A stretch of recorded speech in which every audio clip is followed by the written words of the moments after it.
In this city, power isn't a gun. It's the dead silence that falls when the right person walks into a room. For 2 years, Valerie commanded that silence. Not because she was dangerous, but because the man she wore on her arm owned the concrete beneath our feet. Everyone bowed. Everyone swallowed their pride to keep their paychecks. Until a Tuesday night, in the garlic-soaked dining room of a high-end restaurant, a tired waitress holding a tray of dirty glasses decided she had simply seen enough. The smell of truffles and despair permeated the walls of Il Forno. To the patrons paying $400 a plate, it was an aromatic blend of roasted garlic, aged balsamic, and exclusivity. To Nora, it was the smell of a 12-hour shift, aching arches, and the suffocating reality of paying rent in a city that wanted to chew her up. Nora didn't mind the work. There was an honest rhythm to it. Fill the water, clear the bread plates, don't interrupt a conversation, smile but don't linger, be a ghost that leaves behind clean silverware. She was good at being a ghost, 31 years old, with tired eyes and hair pulled back into an uncompromising bun. She had long ago shed the bright-eyed optimism that the younger servers carried. She didn't want a tip big enough to change her life. She just wanted a tip big enough to cover the gas bill. Then came the nights when the back room was reserved. The staff called it the aquarium. It was a glass-walled private dining area, elevated just above the main floor, designed so the city's elite could look down on the rest of the room while remaining insulated from it. Whenever the reservation book showed a blacked-out square for the aquarium, a low-grade fever of panic infected the kitchen. Leo, the floor manager, would start sweating through his tailored suit by 4 in the afternoon. Table 6 needs a heavy starch on the linens. Polish the silver again. If I see a water spot on a wine glass, I am firing you before the appetizer hits the table. It wasn't Dominic who caused the panic. That was the irony of it all. Dominic was a ghost story. He was a man who allegedly owned the shipping ports, the concrete unions, and the silence of the local precincts. When Dominic came in, he rarely spoke. He ate his veal, drank his espresso, tipped a flat 50%, and left. He didn't demand a show. He demanded only competence. The panic was entirely because of Valerie. Valerie was Dominic's fiancée, a title she wore like a loaded weapon. She was 25, wrapped in silk that cost more than Nora's car, and she possessed the specific, terrifying cruelty of someone who had never been told no. She didn't have power. She was a parasite attached to power, and she used it to terrorize anyone who stood below her on the social ladder, which was everyone in the room. Nora watched it happen week after week. Valerie would send back an $80 steak because it was uninspired. She would snap her manicured fingers at the busboys, calling them boy, regardless of their age. Once, she dropped her linen napkin on the floor, waited for a server to bend down to pick it up, and intentionally shifted her heel to pin the server's fingers to the hardwood. She had apologized, of course, with a high, chiming laugh that didn't reach her eyes. Dominic had been looking at his phone when it happened. He never seemed to look at Valerie. He just paid the collateral damage. "I can't take her section tonight," Lily whispered. Lily was 19, a college student with trembling hands who had only been on the floor for 3 weeks. She was clutching a tray of polished glasses, her knuckles white. "Nora, please. Last time she told me I was too stupid to pour still water. I'll mess it up. I know I will." Nora wiped down the espresso machine, her expression flat.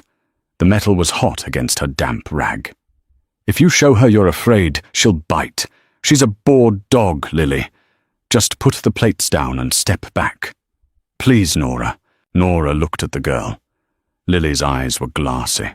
The sheer, pathetic reality of the service industry was that a teenager was having a near panic attack because a woman in a designer dress liked to play God with her dinner. Nora sighed, a heavy, rattling sound in her chest. Fine, I'll take the aquarium. You take my tables in the lounge, but you owe me your Saturday shift. Lily nearly collapsed with relief. Thank you. Oh my God, thank you. Nora untied her apron, refastened it tighter around her waist, and picked up the leather-bound wine list. She didn't feel brave, she just felt tired. And a tired woman has very little patience for a bored dog. The entourage arrived at 8. 2 men in dark suits entered first, sweeping the room with flat, dead eyes, before taking their places at a corner table near the exit. Then came Valerie, smelling of expensive jasmine and cold air, draped in a white cashmere coat. Finally, Dominic. He was taller than the men he employed, but he carried himself smaller. There was no swagger. His dark hair was threaded with premature silver, and his face had the weathered, exhausted geometry of a man who worked night shifts in a coal mine, not a man who ran a criminal empire. He took off his coat, handed it to the hostess without looking at her, and walked up the short steps to the aquarium. Nora gave them exactly 4 minutes to settle before walking in. "Good evening," Nora said, her voice pitched to professional neutrality. "Can I start you with sparkling or still?" Valerie didn't look up from her phone. "Sparkling. And bring ice, not the crushed garbage, large cubes. If it melts before I finish my first glass, I'm sending it back." "Of course," Nora said. She glanced at Dominic. He was staring out the glass wall of the aquarium, looking at the rain streaking down the street lamps outside. "Still," he murmured. A deep, gravel-heavy voice that barely carried over the low hum of the restaurant. The dinner proceeded with the agonizing slowness of a root canal. Valerie found fault in everything. The bread was too cold, the olive oil lacked bite, the lighting in the room was unflattering. Nora absorbed the complaints like a sponge, nodding, replacing plates, offering no resistance. You do not fight the tide. You just hold your breath until it recedes. The breaking point arrived during the main course. Nora was in the kitchen waiting for their sea bass to be plated. Leo, frantic, grabbed Lily by the shoulder. "Nora needs help carrying the sides to the aquarium. The roasted vegetables and the risotto. Go. Now, while it's steaming." "Leo, no. Nora said I didn't have to.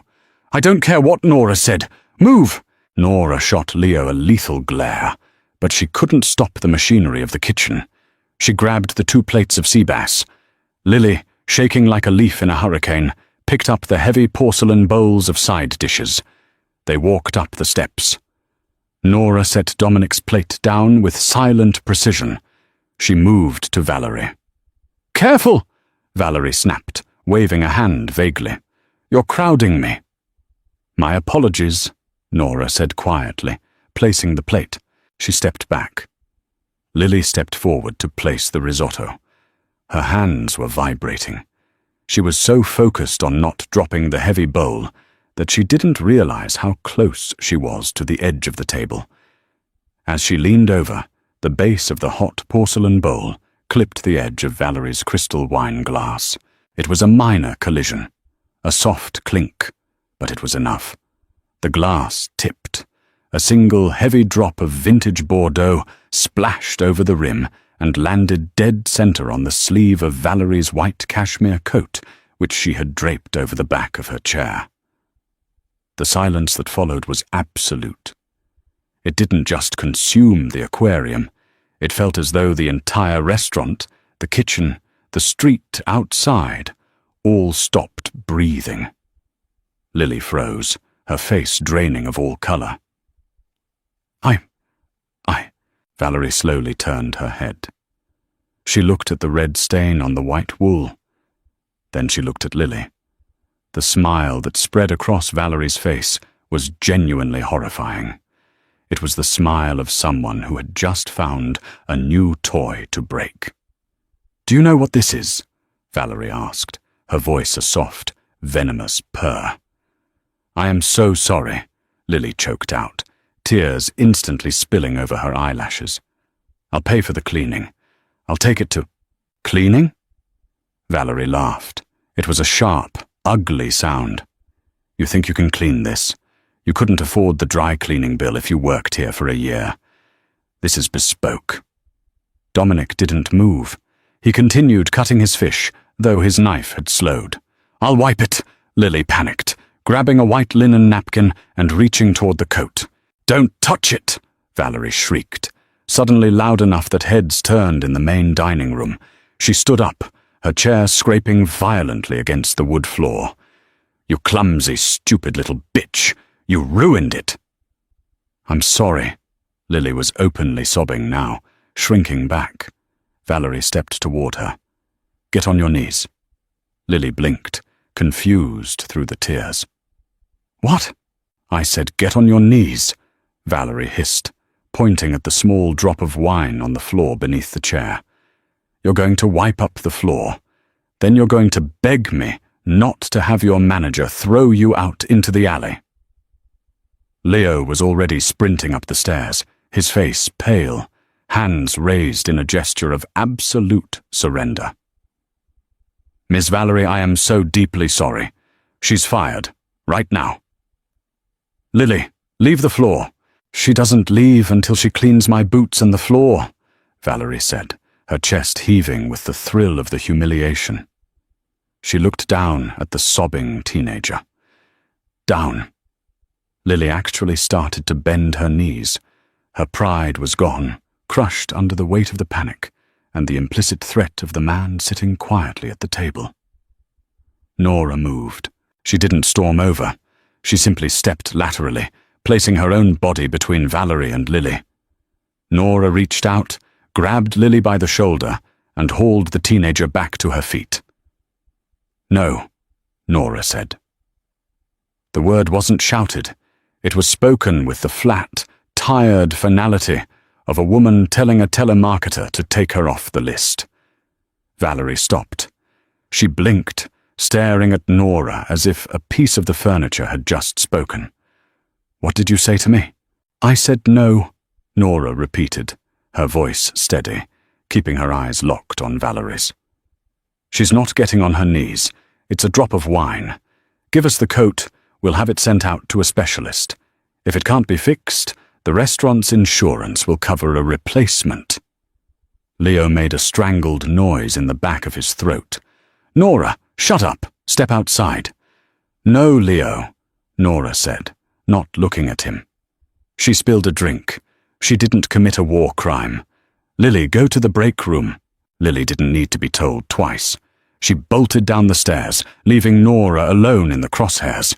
Valerie's face contorted into an ugly mask of pure rage. The elegant, untouchable socialite vanished, replaced by a vicious street fighter who realized her authority was being publicly mocked. "Who the hell do you think you are?" Valerie stepped into Nora's personal space. Nora could smell the wine on her breath. "Do you know who you're talking to? Do you know who I am?" "You're a customer at table 6, Nora said evenly, "and you're making a scene." "I will ruin you," Valerie spat. She turned, her hand slamming flat onto the table, rattling the silverware. She looked at Dominic, who was currently taking a slow sip of his water. "Dominic, are you going to let a minimum wage waitress speak to me like this? Handle her." It was an execution order. Everyone in the room knew it. The two men in the dark suits at the front of the restaurant stood up. Nora felt the adrenaline finally dump into her bloodstream. Her fingertips went numb. She had just crossed a line from which there was no return. She wasn't dealing with a rude customer. She was dealing with the cartel. A cold sweat broke out on the back of her neck, but she didn't step back. She kept her chin level. "If I'm going to get fired or dragged into an alley," she thought, "I'm not doing it looking at my shoes." The silence stretched, pulling tighter and tighter, until it threatened to snap the air in half. Dominic carefully set his water glass down. He placed his linen napkin on the table. He didn't look at Valerie. He slowly turned his head and looked at Nora. His eyes were the color of wet slate. There was no anger in them. There was no ego. They were heavy, calculating, and terrifyingly clear. Nora felt the weight of that gaze pin her to the floorboards. She had seen him a dozen times, but he had never actually looked at her. Now she felt like a deer standing in the headlights of a freight train. He didn't speak. He just studied her. He looked at her worn black shoes, the white knuckles of her hands clasped in front of her apron, and the rigid, defiant set of her jaw. He was cataloguing her. "Dominic," Valerie demanded, her voice shrill, cracking the quiet. "Tell Leo to throw her out. Now!" Dominic shifted his gaze from Nora to Valerie. "Sit down," he said. 2 words. The gravel in his voice didn't rise in volume, but the command hit the room like a physical shockwave. Valerie's mouth opened, then closed. The furious red flush on her cheeks drained away, replaced by a sudden stark paleness. "She insulted me, Dom." "You were shouting," Dominic replied, his tone devoid of any emotion. "It gives me a headache. Sit down, Valerie." Valerie stood frozen for a second, a war raging between her massive ego and her fundamental terror of the man she claimed to control. Terror won. She sank back into her chair, her hands trembling as she grabbed her wine glass. Dominic turned back to Nora. The intensity of his stare returned. Nora forced herself to breathe, willing her hands to stop shaking. She waited for the axe to fall. He was going to ask for her manager. He was going to end her employment quietly. Instead, Dominic reached into the breast pocket of his suit jacket. He pulled out a silver money clip, thick with bills. He peeled off 3 crisp $100 bills and placed them on the edge of the table, right next to his half-eaten sea bass. "The meal is finished," Dominic said. He stood up. He was remarkably quiet for a large man. He picked up Valerie's ruined white coat from the back of the chair and draped it over his arm. "Dom, I haven't eaten," Valerie started. "Walk to the car," he said, not looking at her. Valerie grabbed her purse and scrambled down the steps, entirely deflated, avoiding the eyes of the staff she had just been torturing. The 2 men in suits at the front door opened it, holding it wide as she hurried out into the rain. Dominic remained in the aquarium for a moment longer. Leo was practically vibrating with anxiety at the bottom of the stairs. "Mr. Dominic, sir, I apologize. This server will be terminated immediately. You will never see her again." Dominic paused at the top of the stairs. He looked down at Leo. "If this waitress isn't here the next time I come in," Dominic said, his voice quiet, flat, and chillingly polite, "I will burn this restaurant to the ground with you inside it." Leo stopped breathing. Yes, sir." "Absolutely, sir." Dominic didn't wait for the confirmation. He walked down the steps. As he passed Nora, he didn't stop, but the air shifted around him, pulling the oxygen from her lungs. He walked out the front doors, slipping into the dark, rain-slicked city night. The restaurant remained dead silent for a full 60 seconds. Then, the kitchen doors swung open, a pan clattered, and the illusion shattered. The noise rushed back in. Nora let out a breath she felt she'd been holding for an hour. Her legs suddenly felt like water. She reached out and gripped the brass railing of the aquarium steps to steady herself. Leo slowly walked up the steps, bypassing Nora entirely. He looked at the $300 sitting on the table. He didn't touch it. He looked at Nora, his face a mixture of profound relief and total bewilderment. "Clean the table," Leo whispered, his voice hoarse. He didn't yell at her. He didn't threaten her. He walked away, disappearing into his office and locking the door. Nora stood alone in the empty, glass-walled room. She walked over to the table. The spilled drop of wine was already soaking into the white tablecloth, a dark, spreading stain. She picked up the $300. It felt heavy. She had stood up to the devil's bride, and the devil had left her a tip.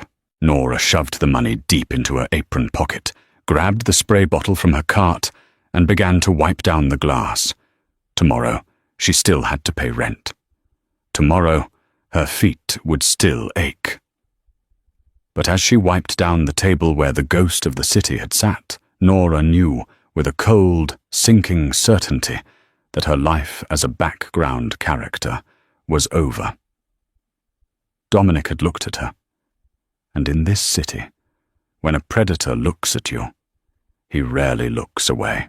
Paranoia has a distinct physical weight. It sits just behind the ribs, a heavy, cold stone that makes drawing a full breath feel like an impossible chore. For 14 days, Nora carried that stone. She expected the fallout to be immediate. A quiet firing at the end of her shift. A black sedan idling outside her cramped apartment building in the rain. A polite, dead-eyed man in a tailored suit waiting by the bus stop to explain the new reality of her shortened life expectancy. But the days bled into one another, and nothing happened. The city continued its relentless grind. The subway still smelled of ozone and stale beer. The damp cold of late October still seeped through the thin soles of her work shoes. At Il Forno, the only thing that had changed was the air pressure whenever Nora walked into a room. Leo treated her like an unexploded bomb. He didn't yell at her anymore. He didn't demand she take the worst sections or cover the closing shifts of the bartenders who showed up hungover. In fact, he barely looked at her. When he had to hand her the nightly specials, he did it with a stiff, unnatural arm, placing the clipboard on the counter and walking away before she could speak. Lily, on the other hand, looked at Nora as if she had descended from heaven with a flaming sword. The teenager brought Nora coffee before their shifts, polished her silverware, and hovered with an eager, desperate gratitude that Nora found more exhausting than Leo's terror. "You don't have to do that," Nora told her on a damp Thursday afternoon, watching Lily furiously buff a wine glass. "I didn't save your life. I just stopped you from ruining a very expensive piece of wool." Lily shook her head, her brown ponytail whipping back and forth. "You don't understand. My dad works at the docks. He knows who that man is. He knows what happens to people who make his circle look foolish. You stood between me and a firing squad, Nora. I owe you." "You owe me a Saturday shift," Nora corrected gently, taking the glass from the girl's hands. "That's it. Now go roll the napkins. The early rush is starting." But despite her outward calm, the stone behind Nora's ribs grew heavier. The lack of consequence was worse than a punishment. It was the agonizing suspension of a drop of water clinging to a faucet, waiting to fall. She found herself scanning the faces of the patrons, jumping when the front door chimes rang, staring a little too long at every dark SUV that crawled past the restaurant's front windows. The drop finally fell on a Tuesday, exactly 2 weeks after the incident. The reservation book was clear. No VIPs. No aquarium bookings. Just a standard, grueling midweek service. Nora was in the kitchen, arguing with the line cook about a medium-rare steak that was clearly well done, when the kitchen doors swung open with enough force to bang against the stainless steel prep tables. Leo stood there. He had gone the color of old parchment. The sweat on his forehead shone under the harsh fluorescent lights. He pointed a trembling finger at Nora. "He's here," Leo whispered. His voice was entirely devoid of breath. Nora felt the floor drop out from under her. The noise of the kitchen, the searing meat, the shouting cooks, the clattering pans, faded into a dull, underwater hum. "Who?" "Him," Leo said, swallowing hard. "Table 4. in your section." Nora wiped her hands on her apron. They were shaking. She pressed them flat against her thighs, forcing the muscles to lock. "Is she with him?" "No," Leo said. "He's alone. The two shadows are by the coat check." He walked right past the hostess, pointed at table 4 and sat down. "He told me to send you." Leo grabbed her arm, his grip surprisingly strong. "Nora, listen to me. Whatever he wants, whatever he says, you smile, you nod, and you agree. If he wants to humiliate you, let him. Do not talk back. Do you understand me? My family relies on this business." Nora pulled her arm free. Her heart was hammering a frantic, violent rhythm against her sternum, but a strange, cold clarity began to settle over her. The waiting was over. The executioner was in the room. "I'll handle it, Leo," she said quietly. She walked through the swinging doors, stepping out of the harsh white glare of the kitchen and into the dim, amber-lit ambience of the main dining floor. Table 4 was a small two-top, tucked into a quiet corner, shielded by a frosted glass partition. Dominic sat with his back to the wall, facing the room. He was wearing a charcoal suit without a tie, the collar of his crisp white shirt unbuttoned at the throat. He didn't look like a mob boss preparing to ruin a life. He looked like a man who had just finished a 60-hour work week and wanted to be entirely invisible. He was looking out the window, watching the traffic crawl through the wet streets. Nora approached the table. She didn't hesitate. Hesitation was blood in the water. She stopped at the edge of the table, clasped her hands tightly in front of her to hide the tremor, and cleared her throat. "Good evening," Nora said. Her voice was steady. She was proud of that. "Welcome back." Dominic turned his head slowly. The slate-grey eyes locked onto hers. The physical impact of his stare was just as heavy as she remembered. He didn't smile. He didn't offer a greeting. He just looked at her, his gaze traveling from the tight bun of her hair down to the polished name tag pinned to her apron and back up to her eyes. "Nora," he said. Hearing her name in that deep, gravel-coated voice sent a cold spike straight down her spine. It wasn't a question. It was a confirmation of data. He had already known her name before he walked through the door. "Yes, sir," Nora replied. "Can I bring you a menu, or would you like to start with a drink?" "No menu," Dominic said. He leaned back in the booth, his broad shoulders settling into the leather. "I want black coffee. Nothing in it. Make sure it was brewed in the last 10 minutes. If it's been sitting on the burner, brew a new pot." "Of course," Nora said. "Just coffee?" "Just coffee." Nora nodded once and turned on her heel, walking back toward the espresso station. Her mind was racing. Why coffee? Why dinner service in an empty corner? He wasn't yelling. He wasn't threatening. The sheer, aggressive normalcy of the interaction was terrifying. She dumped the old carafe of coffee down the drain, ignoring the irritated glance of the bartender. She brewed a fresh pot, standing watch over the machine as the dark liquid dripped down. When it was finished, she poured it into a thick ceramic mug, placed it on a saucer, and walked back to table 4.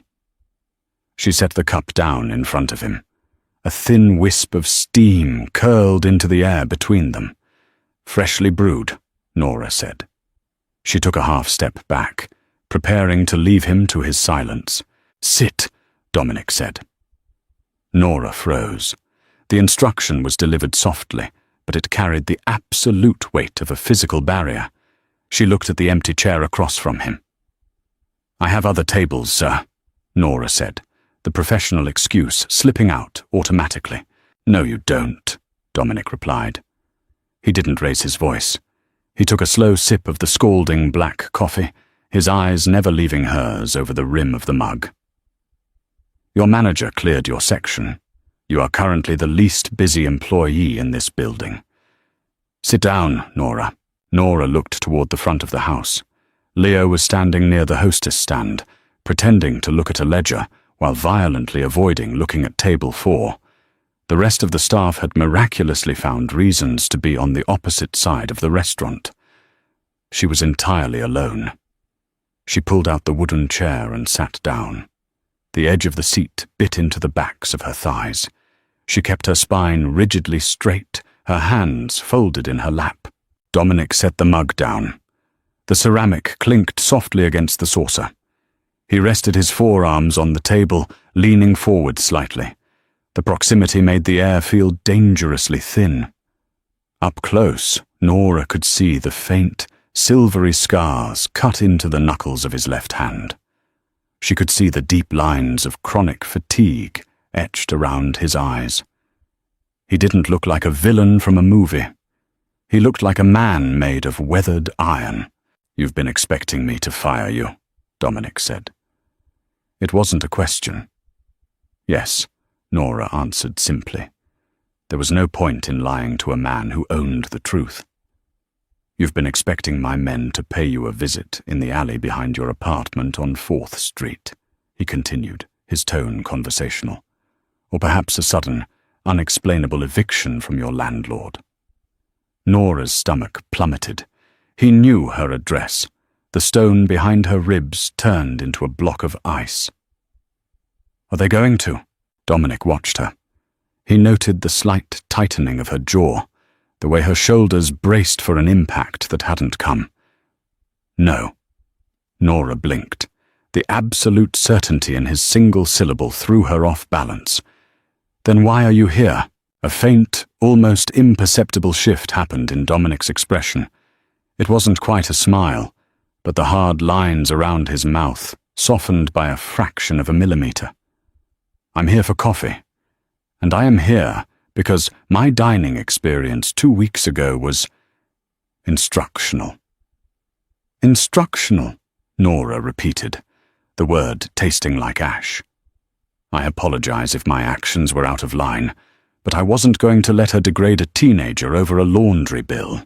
"I didn't ask for an apology," Dominic interrupted, his voice dropping an octave. "I despise apologies. They are the currency of the weak and the incompetent." He picked up his coffee again, staring into the black liquid for a long moment before speaking. "Valerie is not my wife," Dominic said quietly. "She is a strategic merger. Her father controls the zoning board for the commercial districts I require to move my inventory. She is a necessary tax I pay to ensure the concrete keeps pouring and the ships keep docking. She is loud. She is crude. She requires constant, exhausting maintenance." He looked up at Nora. The exhaustion in his eyes was profound, an ancient, bone-deep weariness that resonated with the ache in Nora's own feet. "For 2 years," Dominic continued, "I have watched people bend backward until their spines snap, just to appease her. I have watched grown men who kill for a living, shrink away from her because they are terrified of my shadow standing behind her. It is a pathetic, predictable cycle. It bores me. It drains the oxygen from every room I enter." Nora stayed perfectly still. She realized with a creeping sense of horror and awe that he wasn't threatening her. He was complaining. The apex predator of the city's underworld was sitting in a diner booth, venting about his fiancée to a waitress making $9 an hour plus tips. "Then she spilled the wine," Dominic said, his gaze locking onto Nora with a sudden, sharp intensity. "And you stepped in." "She was out of control," Nora said, finding her voice. "It was raspy." "She was," Dominic agreed. "But that isn't what fascinated me. What fascinated me, Nora, was that you were terrified. I could see your hands shaking. I could hear your pulse hammering in your throat. You knew exactly who I was. You knew exactly what I could do to you. And yet you looked her dead in the eye and told her no." He leaned closer. The smell of dark coffee and expensive, subtle cologne drifted across the table. "Do you have any idea how long it has been since someone said no in my presence?" Dominic asked, his voice barely a whisper. "Do you know how quiet the room gets when someone finally breaks the glass?" Nora swallowed hard. "I wasn't trying to make a statement. I was just tired. I'm too old to watch bullies play with their food." Dominic stared at her. For the first time, a genuine, undeniable spark of amusement flared in the slate-grey eyes. It changed his entire face, shaving 5 years off his age. "You're tired," he echoed softly. "Yes, I can see that." He reached into his jacket. Nora's muscles tensed instinctively, but he only produced the thick silver money clip. He peeled off $500 bills. He didn't toss them on the table. He folded them precisely in half and slid them across the polished wood until they touched Nora's folded hands. "What is this?" Nora asked, staring at the money. "A retainer," Dominic said. He stood up, towering over the small table. He buttoned his suit jacket, his movements methodical and practiced. "I despise noise, Nora," Dominic said, looking down at her. "I despise the panic and the groveling and the frantic attempts to impress me. When I come here, I want quiet. I want someone who will pour my coffee, tell my fiancée no when she acts like a rabid dog, and not shake when I look at them." Nora stared up at him, her mind struggling to process the sheer absurdity of the arrangement. "You're paying me to manage her? I am paying you to treat me like a normal human being," Dominic corrected, his tone turning cold and serious once more. "I am paying you to keep the noise away from my table, and I am paying you to ensure that the next time I ask for freshly brewed coffee, you don't ask me if I want a menu first." He didn't wait for her to agree. He turned and walked away. Nora sat frozen in the chair, listening to the heavy, measured rhythm of his footsteps receding across the dining room floor. The two shadows by the door fell into step behind him. The front door opened, letting in a brief blast of cold, rain-scented air, and then shut, sealing the quiet back inside. Nora looked down at her hands. The $500 lay there, crisp and green against her white apron. It was more money than she made in a week. It was a lifeline. It was rent. It was groceries. It was a collar. Slowly, Nora picked up the heavy ceramic mug. The rim was still warm where his lips had touched it. She carried it back to the kitchen, the money burning a hole in her pocket. She had survived the execution, but as she dumped the remaining black coffee down the drain, she realized she hadn't been pardoned. She had been drafted. The ghost of the city had found the one person who wasn't afraid to look at him, and he had decided he wanted to keep her. The retainer became a weekly institution. Every Tuesday, a crisp folded stack of $500 bills appeared in the pocket of Nora's apron, delivered not by Dominic, but by one of the dead-eyed men in suits who lingered by the coat check. The man never spoke. He simply walked past the service station, brushed against her, and the money was there. It was a phantom transaction, clean, untraceable. Nora used the first envelope to pay off her heating bill. She used the second to buy a pair of orthotic work shoes that didn't feel like walking on hot coals.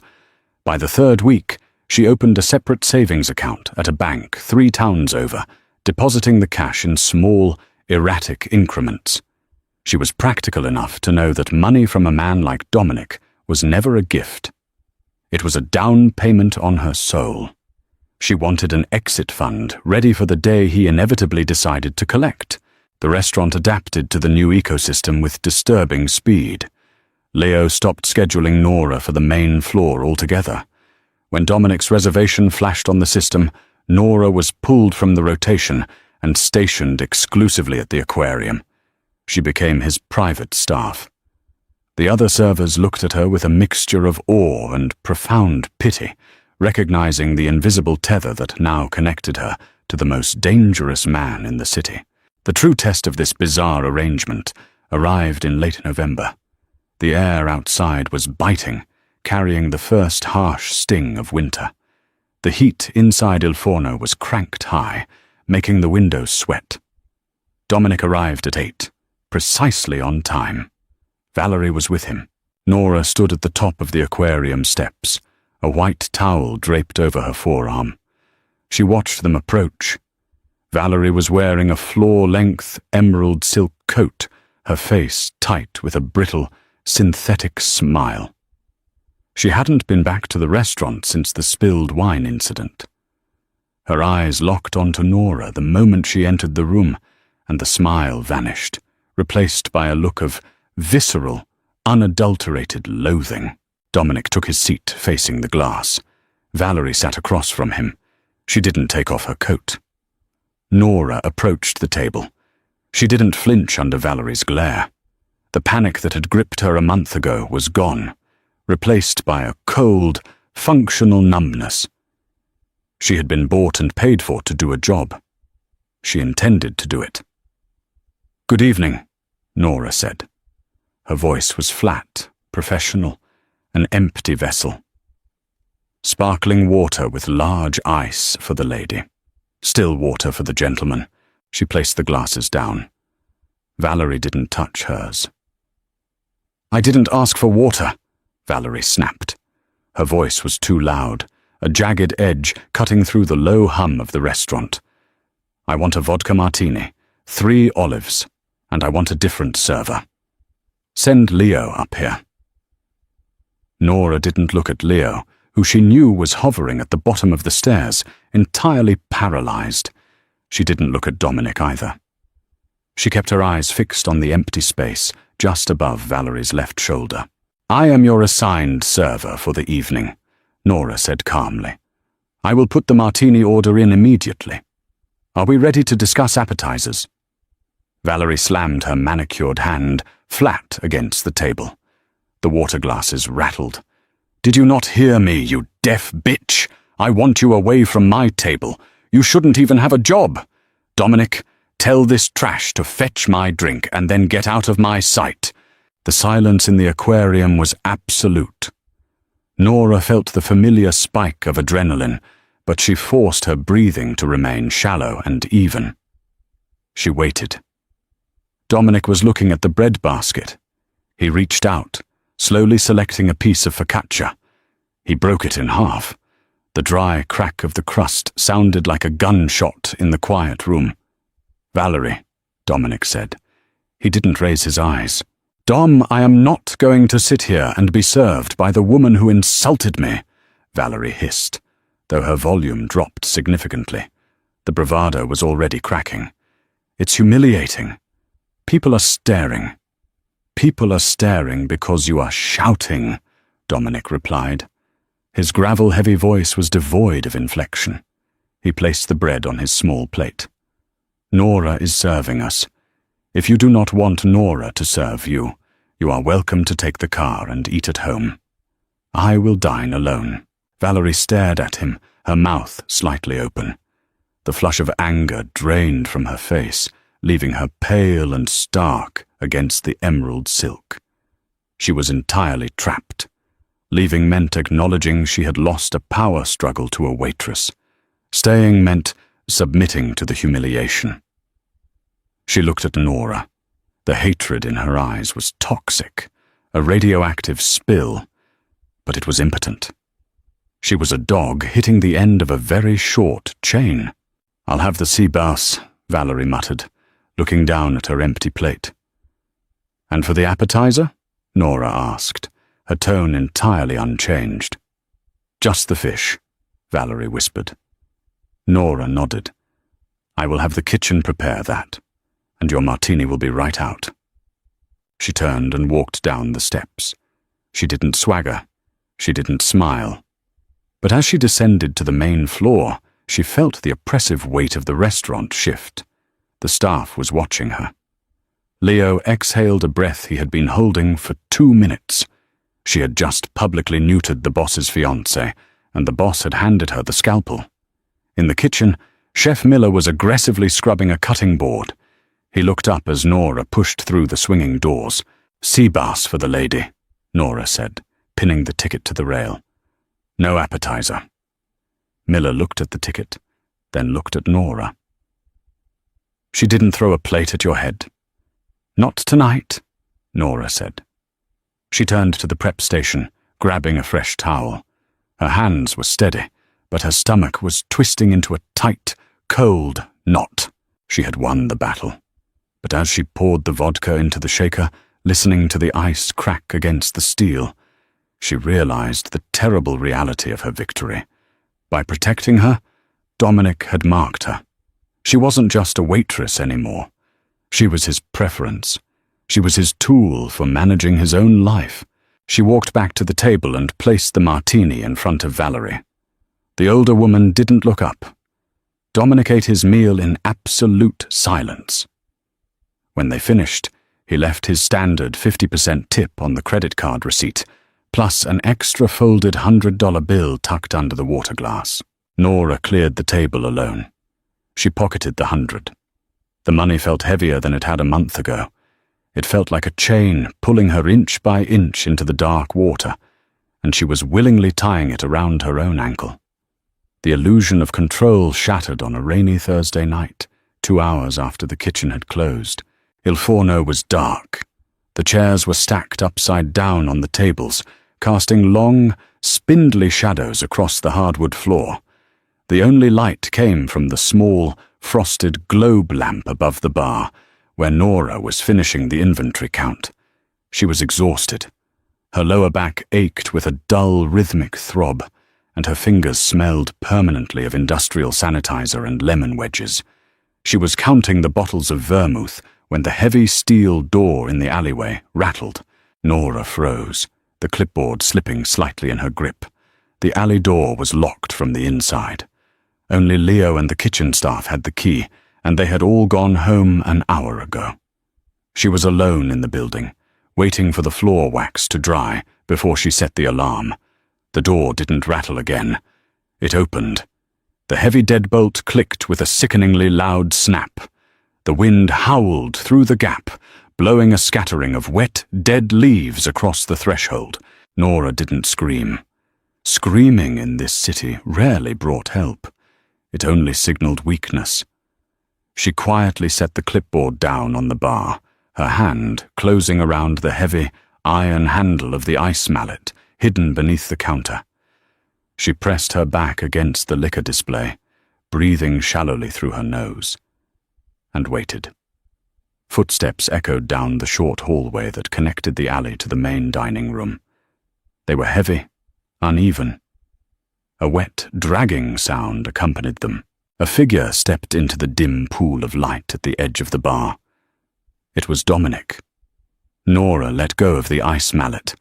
Her breath caught in her throat, a sharp gasp breaking the silence. He looked terrible. The tailored charcoal suit he usually wore was ruined. The jacket was missing entirely. His white button-down shirt was soaked through with rain and dark, heavy streaks of crimson. He was leaning heavily against the brass railing that separated the bar from the dining floor, his breath coming in ragged, shallow bursts. He didn't look like the apex predator of the city. He looked like a man who had barely survived a car crash. "Nora," he said. His voice lacked the gravelly resonance it usually held. It was thin, hollowed out by pain. Nora stepped out from behind the bar. Her professional detachment vanished instantly, replaced by a raw, human instinct. She hurried toward him, stopping a few feet away, her eyes scanning through the blood soaking his left side. "You're bleeding," Nora said, her voice surprisingly steady despite the violent hammering of her heart. "You need a hospital." Dominic shook his head. The movement was slow, deliberate. "No hospitals. Hospitals require paperwork. Paperwork requires answers." He took a step forward and stumbled. His knee buckled. Nora didn't think. She simply moved. She closed the distance between them, catching him by his right arm before he hit the floorboards. The sheer physical density of the man was startling. He felt like a falling oak tree. She gritted her teeth, absorbing his weight, and half-dragged, half-guided him to the nearest leather booth. He collapsed into the seat, his head rolling back against the frosted glass partition. His eyes were closed, his face the color of wet cement. "I need to call someone," Nora said, panic finally beginning to edge into her voice. She reached for the phone in her apron pocket. "Your men. The ones who stand by the door." Dominic's hand shot out. His grip locked around her wrist with terrifying speed and force. His eyes snapped open. The exhaustion in them was entirely gone, replaced by a feral, cornered intensity. "Do not touch that phone," Dominic commanded. The whisper was laced with pure, unadulterated menace. "My men are the reason I am bleeding." Nora froze. The words hung in the air, heavy and lethal. A power struggle, a coup. The abstract violence of his world had just smashed violently into the reality of her quiet, tired existence. He let go of her wrist. His hand dropped back to his side, leaving a smear of red on her pale skin. "Lock the alley door," Dominic said, his eyes fluttering closed again. "Then bring me the first aid kit from the kitchen, and a bottle of whiskey. The good stuff, not the well rail." Nora stood there for exactly 3 seconds. She looked at the blood pooling on the leather seat. She looked at the door leading to the street, her escape route. She could leave. She could run out the front door, hail a cab, and vanish into the anonymity of the city. He was bleeding too heavily to follow her, but she didn't run. She turned, walked down the dark hallway, and threw the heavy steel deadbolt on the alley door. She walked into the kitchen, retrieved the large white industrial first aid box from the wall mount, and carried it back to the bar. She grabbed a bottle of 18-year-old Macallan and 2 heavy crystal tumblers. She returned to the booth and set the items on the table. Dominic was struggling to unbutton his ruined shirt with his right hand. His left arm hung uselessly at his side. "Stop," Nora said. She leaned over the table, pushing his hand away. She didn't ask for permission. She gripped the collar of the soaked shirt and pulled hard, tearing the fabric open to expose his torso. A long, ragged gash cut across his ribs on the left side. It wasn't a bullet wound. It looked like a knife slice, deep and ugly, but it had missed the major organs. The bleeding was steady, but not arterial. Nora opened the first aid kit. She poured a generous measure of the Macallan into one of the tumblers and pushed it toward his good hand. "Drink it," she ordered. Dominic looked at the glass, then up at her. The feral intensity in his eyes softened, replaced by a dark, heavy curiosity. He picked up the glass and drained it in a single swallow. He didn't even flinch at the burn. Nora took a thick wad of sterile gauze from the kit, soaked it in industrial iodine, and pressed it directly into the wound. Dominic inhaled sharply through his teeth, his jaw locked, the muscles standing out in stark relief under his skin, but he didn't make a sound. He didn't pull away. "You're ruining a very expensive leather booth," Nora said quietly, maintaining the pressure on his side. Dominic let out a harsh, breathless sound that might have been a laugh. "Take it out of my retainer." "I intend to," Nora replied. She grabbed a roll of medical tape and began securing the thick pad of gauze to his ribs. Her hands were covered in his blood, sticky and warm. The metallic smell filled the small space between them. The dynamic had shifted completely. The invisible tether connecting them was no longer abstract. It was physical. It was blood on her hands. "Why did you come here?" Nora asked, her voice low in the quiet, dark restaurant. "You have safe houses. You have doctors on payroll. Why come to a closed diner?" Dominic looked at her. The dim light from the bar cast deep shadows across the sharp planes of his face. The defenses he wore in public, the icy control, the silent intimidation, were stripped away. He looked entirely human. He looked utterly exhausted. "Because I needed a room with no noise," Dominic said softly. He reached up, his blood-stained fingers gently wrapping around her wrist, stopping her movements. "And because I knew you wouldn't scream." Nora looked down at his hand, holding hers. The cold truth settled heavily in her chest. The retainer hadn't bought her obedience. It had bought her complicity. She was no longer a waitress serving the Mafia. She was the one sewing them back together in the dark. Nora didn't go home. She stayed in the locked, dimly lit restaurant, sitting across from the wounded man in the leather booth. The bleeding slowed, then stopped completely by 2 a.m. Once she was sure he wasn't going to bleed out on the leather cushions, Nora gathered the ruined bloody towels and threw them into the commercial incinerator out back. She scrubbed the hardwood floors with pure bleach.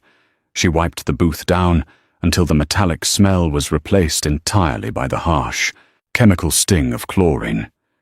She erased the violence from the room, hiding the evidence of his vulnerability. Dominic woke just as the sky outside the frosted windows turned the color of bruised iron. He didn't startle. His eyes simply opened, sharp and completely lucid, instantly taking in his surroundings. He looked at the clean floor. He looked at his bandaged side. Finally, he looked at Nora. She was sitting in the opposite booth, drinking a glass of tap water, her white apron stained with a few errant drops of brown iodine. "You stayed," Dominic said. His voice was rough, scraping against the dry air. "I couldn't leave a body in Leo's restaurant," Nora replied flatly. "The paperwork would have ruined his week." A faint huff of breath escaped Dominic's lips. He sat up slowly, wincing as the pulled muscles stretched against the tight medical tape. He reached for the bottle of Macallan still sitting on the table, poured a finger into the glass, and drank it. The morning light caught the silver in his hair, highlighting the deep, permanent exhaustion etched into his features. He looked remarkably human in the grey dawn. "The men who did this," Nora said, setting her water glass down on the wooden table. "Are they going to come looking for you here?" "No," Dominic answered. He stared into the empty crystal tumbler. "They think I went to the harbour. They think I ran to my loyalists. They wouldn't think to check a closed Italian diner in the middle of the commercial district. I am safe here for exactly 2 more hours." And then Dominic looked up. The cold, calculating machinery behind his eyes was turning again. The brief vulnerability of the night was gone, locked away behind the iron walls he built to survive. "And then I make a few phone calls. I reorganize my assets. I remind the men who tried to kill me why they were afraid of me in the first place." Nora looked at him. He spoke of violence the way Leo spoke about scheduling shifts. It was a mundane chore, an operational necessity. She felt a profound, chilling distance open up between them, a reminder of the absolute reality of who he was. "I'll go to the kitchen," Nora said, standing up. Her legs were stiff from sitting all night. "I'll make you black coffee. Then I'm going to unlock the front doors, and you are going to leave." Dominic watched her intently. "You saved my life." "I patched a cut," Nora corrected. "Don't make it a debt. I don't want you to owe me anything. Your money is dangerous enough." She walked to the kitchen. She brewed the coffee. When she returned to the dining room, the booth was empty. The glass tumbler sat neatly beside the empty first aid kit. Tucked underneath the glass was a small, black iron key.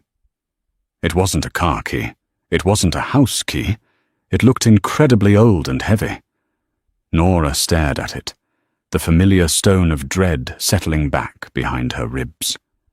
He was gone, but the invisible tether had just pulled tighter. For 3 days, the city held its breath. The news was full of quiet, sanitized reports of industrial accidents. A warehouse fire near the docks, a shipping container collapsing on a known union organizer, a tragic multi-car collision on the interstate involving a dark sedan, a sudden, unexplained shift in power dynamics at City Hall. The police blotter remained suspiciously quiet, scrubbed clean of any actual violence, but the tension hummed through the concrete. Nora read the headlines on her phone during her breaks, her stomach twisting into colder and tighter knots. He was cleaning house.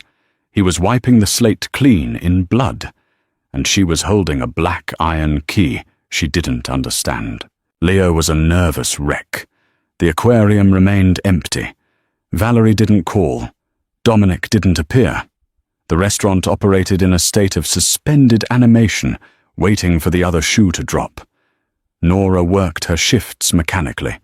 She poured water. She carried plates. She smiled at the tourists and the businessmen. But the mundane rhythm of the job felt entirely hollow now. She had seen behind the curtain. She had stitched the monster back together. On the fourth night, the front doors opened, and the temperature in the room plummeted. It wasn't Dominic. It was Valerie. She didn't have the two suited shadows with her. She looked frantic, her hair slightly unkempt, her makeup harsh and brittle. Her emerald coat was missing, replaced by a rain-soaked trench coat that looked completely out of place on her shoulders. She marched straight past the hostess stand, ignoring the protests of the staff, and locked her eyes on Nora. Valerie stopped 2 feet away from Nora. The smell of stale alcohol and expensive perfume radiated off her. She was trembling, but it wasn't from the bitter winter cold. It was from pure, unadulterated panic. "Where is he?" Valerie demanded. Her voice cracked, losing all its usual aristocratic arrogance. "I know he came here. I know he came to you." Nora kept her expression neutral. She held a tray of polished silverware against her apron. "I don't know who you are talking about. Dominic hasn't been in the restaurant for a week." "You're lying!" Valerie shrieked. Heads turned in the main dining room. Leo froze near the bar, his face draining of blood. "His men told me. They said he was here. They said he cleared out his inner circle, and he left my father out to dry. My father is ruined. I am ruined." "Where is he?" "I am a waitress," Nora said, keeping her voice incredibly low, forcing Valerie to lean in to hear her. "I serve food. I don't manage your fiancé's schedule. You need to leave before I call the police." Valerie laughed. It was a hysterical, broken sound. "The police? You think the police matter? You think you are safe because you poured him coffee?" Valerie lunged forward, grabbing Nora by the collar of her white uniform shirt. The silverware tray crashed to the floor, metal ringing loudly against the wood. "He cut me out! He left me with nothing! Tell me where he is!" Nora didn't flinch. She reached up, grabbed Valerie's wrists, and squeezed the delicate bones with years of calloused, working-class strength. She didn't break them, but she applied enough pressure to make Valerie gasp and release her grip. "I said," Nora murmured. "I don't know." Before Valerie could scream again, the heavy oak doors of the restaurant swung open. The silence that hit the room was instantaneous. It wasn't the fearful quiet of a ruined dinner service. It was the absolute, suffocating silence of a graveyard. Dominic stood in the doorway. He wore a black wool overcoat. He looked rested. He looked immaculate. The physical devastation of 4 nights ago was entirely hidden beneath the expensive fabric. He stepped into the restaurant, the 2 quiet shadows stepping in behind him, securing the door. He didn't look at Valerie. He looked directly at Nora. "Leo," Dominic said. His voice carried across the room effortlessly, rich with that familiar, heavy gravel. "Close the restaurant. Comp the meals. Everyone leaves." Leo didn't hesitate. He began frantically herding the bewildered patrons toward the back exit, offering apologies and handfuls of cash from the register. Within 3 minutes, the dining floor was empty, except for Nora, Valerie, and Dominic. Valerie turned, her face crumbling. "Dom, please, you froze our accounts. My father is terrified. You can't just discard us. We had a deal." "The deal," Dominic said, walking slowly toward them, "was contingent on your father's loyalty. He backed the men who tried to bleed me out in an alley. The deal is void. You are void. Walk out the door, Valerie, and never speak my name again." "You can't do this to me!" Valerie screamed, tears finally spilling over her mascara. "For her, for a waitress." Dominic stopped a few feet away. He finally looked at Valerie. There was no anger in his eyes. There was only the terrifying apathy of a man looking at a broken piece of furniture. "You are noise, Valerie," Dominic said softly. "You are loud, and you are useless. She is quiet, and she is necessary. Leave." One of the suited men stepped forward, grabbing Valerie firmly by the elbow. She fought, sobbing and thrashing, but she was entirely powerless. She was dragged out the front doors, her screams cut off abruptly as the heavy oak slammed shut behind her. The restaurant was dead silent again. Dominic turned his attention back to Nora. He looked down at the scattered silverware on the floor, then up at her face. He reached into his coat pocket. He didn't pull out a money clip. He pulled out a white envelope. He held it out to her. Nora didn't take it. "I told you I didn't want your money." "It isn't money," Dominic said. "It's the deed to the building, this restaurant, the property. It's yours." Nora stared at the envelope, her breath catching. "Why?" "Because you hold the key to the safe house above it," Dominic replied quietly. He took a step closer, invading her space, bringing the scent of winter air and dark coffee with him. "And because I require a place in this city where the noise stops, where someone looks at me and isn't afraid to tell me no." Nora looked at the man who commanded empires, standing in the ruins of a dinner service, offering her the world just to have a place to rest. She reached out and took the envelope. She felt the heavy, undeniable weight of the tether finally snapping into place. The quiet waitress had stood up, and the devil had knelt. "Did you expect that explosive ending?" Nora went from pouring coffee to owning the entire building, and Dominic finally found his quiet place.